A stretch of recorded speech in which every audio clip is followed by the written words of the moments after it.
À l'aube du XXe siècle, Londres s'étend sous un voile de fumée et de brume, immense, puissante, déjà battue par le rythme du fleuve et des cheminées. En 1900, Westminster Bridge relie deux mondes, celui du pouvoir, incarné par le Parlement, et celui d'une ville animée par les calèches, les passants et le brouillard. Tower Bridge vient tout juste d'entrer dans le paysage londonien, symbole d'une capitale industrielle tournée vers le commerce, la technique et la grandeur impériale. Dans les rues plus populaires comme Whitechapel, Londres révèle un autre visage, plus rude, plus dense, plus vivant aussi, où chaque trottoir raconte le quotidien des travailleurs.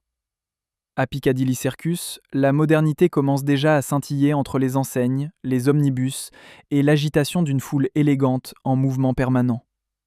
Trafalgar Square incarne le cœur symbolique de Londres, un lieu où se croisent l'histoire, la puissance impériale et la vie ordinaire des Londoniens. Oxford Street, déjà très animée en 1900, montre une capitale du commerce en pleine effervescence, où le luxe côtoie la foule et les transports hippomobiles. Dans les profondeurs de la ville, le métro londonien entre dans une nouvelle ère, mêlant vapeur, fer, lumière tamisée et promesses de vitesse moderne. Autour de Saint-Paul, Londres affirme son contraste permanent. La foi, le commerce, les affaires et la foule se mêlent dans un décor monumental et enfumé. À Covent Garden, l'énergie populaire s'exprime pleinement, entre étals chargés, cris des marchands et va-et-vient incessant des acheteurs et des charrettes. Sur les docks, Londres révèle sa puissance économique.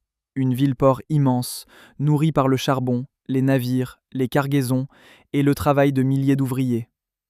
Devant Buckingham Palace, la capitale se fait solennelle, théâtrale, presque royale jusque dans ses déplacements, ses uniformes et ses attelages. Fleet Street vibre déjà au rythme de l'information, des journaux et des idées, dans une ville où la presse devient l'un des grands moteurs de l'opinion.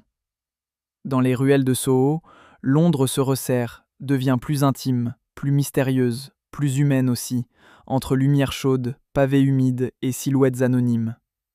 À Hyde Park, la ville ralentit enfin. Ici, l'élégance londonienne se promène, monte à cheval, respire et s'éloigne un instant du vacarme urbain.